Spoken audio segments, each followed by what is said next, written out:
करतो आणि त्या काश्मीर पासून ते कन्याकुमारी पर्यंत ज्या युवकांनी या राष्ट्र निर्मितीसाठी बलिदान दिलं त्या सर्वांना स्मरून मी आज एक युवक कुमार तेजस नानासाहेब जगदाळे आपणा समोर विषय मांडतो की राष्ट्र निर्मितीमध्ये युवकांची भूमिका.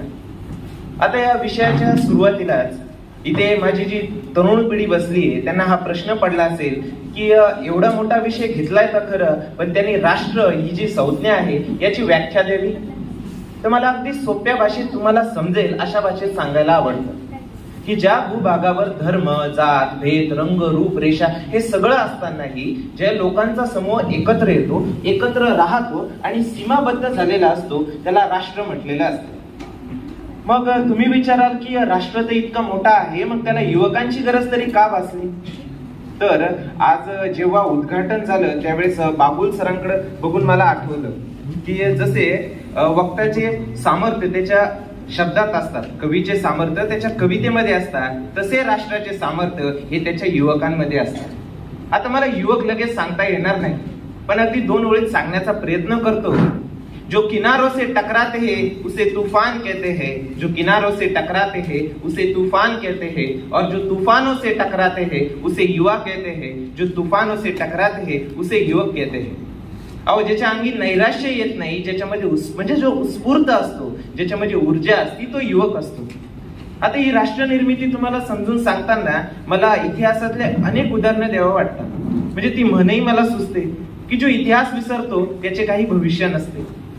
तर मला उदाहरण सांगायचं म्हटले तर 16व्या वर्षी ज्या छत्रपती शिवाजी महाराजांनी रायरेश्वराच्या मंदिरात स्वराज्य स्थापन करण्याची शपथ घेतली ते एक युवक होते. 32 वर्षाचे असताना मरण आली तरी 72 पण शरण जाणार नाही असे धर्मवीर छत्रपती संभाजी महाराज एक युवक होते. अहो, ज्या युवती आज फक्त मेकअपवर फोकस करताय त्या युवती म्हणजे त्या वयामध्ये तारा राणींनी हातात तलवार घेऊन राष्ट्र सांभाळलाय त्या एक युवती होत्या. 16व्या वर्षात सर्व जगाला ज्ञानेश्वरी दिली आणि पसायदानातून विश्व शांतीचा संदेश देणारे ज्ञानेश्वर हे एक युवक होते. ज्या वयात आम्ही कॉलेजला टवाळक्या मारतोय त्या वयामध्ये या राष्ट्र निर्मितीसाठी भगतसिंग सारखे जे आपले म्हणजे राष्ट्रपुरुष आहेत जे पासावर गेले ते एक युवक होते. आता अशा कितीतरी अनेक उदाहरणं आहेत. ज्यावेळेस मी या राष्ट्रपुरुषांना आठवतो त्यावेळेस मला माझी छाती फार फुगून जाते.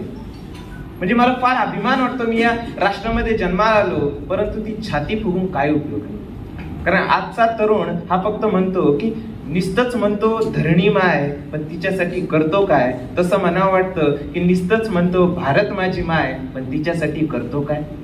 अहो, आमच्यात एवढी ऊर्जा आहे की आम्ही 31 डिसेंबरला जातो, गड किल्ल्यांच्या खाली बसतो, दारू पितो, पार्टी करतो आणि त्याच्यावर आमच्या प्रियसीचं एकदम सुंदर नाव लिहितो आणि त्याच्यात आम्हाला गर्व वाटतो. ज्या छत्रपती शिवाजी महाराजांनी कुठल्याही स्त्रीकडे वर नजर करून बघितली नाही त्या स्त्रीवर आज अत्याचार आम्ही करतोय. आम्ही मर्द म्हणून स्वतःला म्हणवतो आणि नामर्द सारखं काम मात्र आम्ही करतोय. ज्या वयामध्ये खशाबा जाधव हे स्वतः व्यायाम करायचे आणि देशाला मेडल मिळवून द्यायचे त्या वयामध्ये आम्ही सिगरेट दारू पितोय आणि छातीचा चुरा करतोय. ज्या वयामध्ये डॉक्टर बाबासाहेब आंबेडकर स्वतःच्या बळावर अभ्यास करायचे, स्वतःची स्कॉलरशिप मिळून दुसऱ्या देशात जाऊन अभ्यास करायचे, त्या वयामध्ये आम्ही अजूनही गोधडीत झोपलोय. अहो, ज्या राष्ट्रामध्ये पुंडलिकाने आपल्या आईवडिलांच्या सेवेसाठी त्या विठ्ठलाला विठेवर उभे केले त्या आईवडिलांना आम्ही वृद्ध आश्रमात पाठवले. आणि याचं उदाहरण सकाळी भेटलं. म्हणजे बाबुल सरांनी जो स्टार्टअप सांगितला ना त्यातून मला त्याचा पुरावा भेटला की माझं वक्तव्य सरळ दिशेने आहे. त्याच्याही पुढे सांगावं वाटतं की आपल्या देशामध्ये धर्म, जात, भेद यांच्यामध्ये म्हणजे तरुणांमध्ये इतके भेदभाव निर्माण करते म्हणजे ती आजची युवक पिढी आपलीच नाही. ज्या स्त्रीवर अत्याचार म्हणजे तिला मदतीसाठी धावून जायचे त्या स्त्रीवर अत्याचार करणारी तरुण पिढी देखील आपली. मग मला याच्याही पुढे जाऊन प्रश्न विचारावा वाटतो की ज्या सरदार वल्लभभाई पटेल यांनी म्हणजे हा देश एकत्र करण्यासाठी जे कष्ट घेतले तोच हा भारत देश का?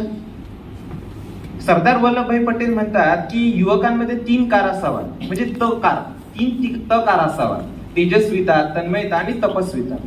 मला एकही दिसत नाही. म्हणजे माझ्या सकटही सांगतोय. स्वामी विवेकानंद जे आपले आदर्श आहेत ना ते म्हणतात उठा, जागरूक व्हा आणि लक्ष्याची प्राप्तीपर्यंत थांबू नका. पण आजचा तरुण काय करतोय? झोपा, निराश व्हा आणि कमरेत लाद बसेल तोपर्यंत उठू नका. आता मलाही दुर्दैव वाटतंय, कारण मी एक युवक आहे. आणि तुम्ही म्हणशाल की हा फक्त एक प्रबोधन देण्यासाठी आलाय का? जर तुला वाटतंय ना राष्ट्राची निर्मिती व्हावी, तर सांग ना, मग त्यावर पर्याय सांग.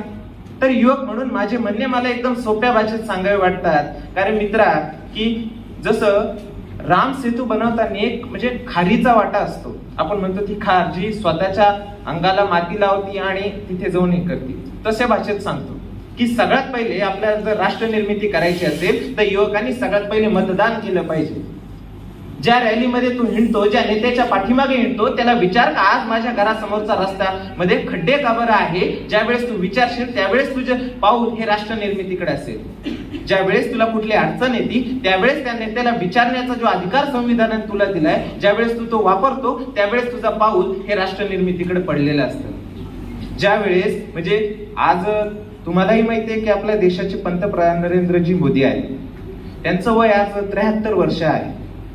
पण आज त्यांच्याकडे बघून मलाही असं वाटतं की मी युवक आहे का ते युवक आहे.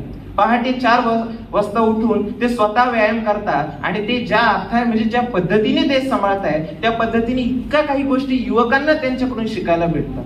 आता कालच बजेट सांगताना ते फार सुंदर म्हटले, म्हणजे युवकांचं महत्व त्यांना समजलं.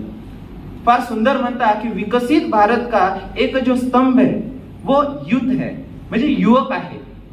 मग युवकांचं महत्व जर सांगायचं असलं तर मला असं म्हणायचंय की आपला देश जर युवक म्हणजे वृद्ध सांभाळताय तर आपण काय करतोय?